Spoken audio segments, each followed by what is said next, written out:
सुबह 4-5 बजे का वक्त हो और सोना किसे पसंद नहीं होता, लेकिन हम दोस्तों ने मिलकर प्लान बनाया मोहाली के सेक्टर 71 से शुरू होकर चंडीगढ़ के सुखना लेक तक पैदल जाने का।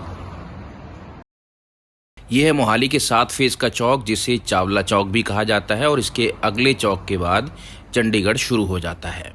मोहाली के बाद ये सीधी लाइन चंडीगढ़ की तरफ चली जाती है। चंडीगढ़ में दाखिल होते ही कई फिटनेस फ्रीक दिखाई दिए। एक चौक के बाद दूसरा चौक हम पार करते चले गए। इसके बाद हम पहुंचे चंडीगढ़ के सेक्टर 22 और 23 के पास। स्मार्ट सिटी चंडीगढ़ में साइकिल पथ भी बनाए गए हैं और आप यहां पर सरकारी जो साइकिल लगे हुए हैं उनको लेकर यहां पर साइकिलिंग भी कर सकते हैं और चंडीगढ़ के अलग अलग इलाकों को घूम भी सकते हैं। हालांकि ये कितने लोग यूज़ करते हैं इसका पता नहीं है।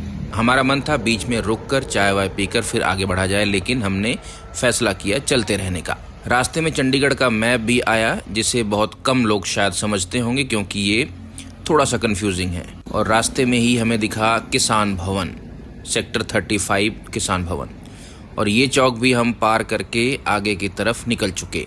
फिर आया चंडीगढ़ का सेक्टर 22, जहाँ पर पंजाब बुक सेंटर, जो लोग पढ़ने लिखने के शौकीन हैं उनको पक्का पता होगा कहाँ पर, और यहाँ पर बहुत अच्छी किताबें मिलती हैं। और उसी के साथ में ही ये कुछ खाने पीने की जगहें हैं, और उसके आगे थोड़ा सा जाएंगे तो चंडीगढ़ का बहुत पुराना थिएटर है, किरण थिएटर। अब हम पहुँच चुके हैं चंडीगढ़ के सुखना लेक के पास वाले सेक्टर 5 में, जहाँ पर चंडीगढ़ बर्ड पार्क बना हुआ। कभी आप आएँ तो ज़रूर देखें। ये लीजिए, अब हम दाखिल हो रहे हैं सुखना लेक पर। ये उसका एंट्रेंस है। यहाँ पर क्या क्या है बिल्कुल यहाँ पर पॉइंट टू पॉइंट बताया गया है। आएंगे तो आपको पता चलेगा।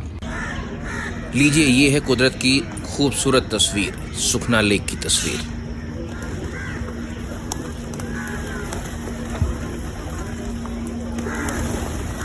बिल्कुल सुबह सुबह यहाँ का नज़ारा कुछ ऐसा ही रहता है। करीब 2.5 घंटे की पैदल यात्रा के बाद हम लोग यहाँ पर इस खूबसूरत जगह पर पहुँचे। वापसी के वक्त ये खूबसूरत नारा भी दिखाई दिया कि कूड़ा करकट यहाँ से दूर हटाइए और साफ सफाई का ध्यान रखिए।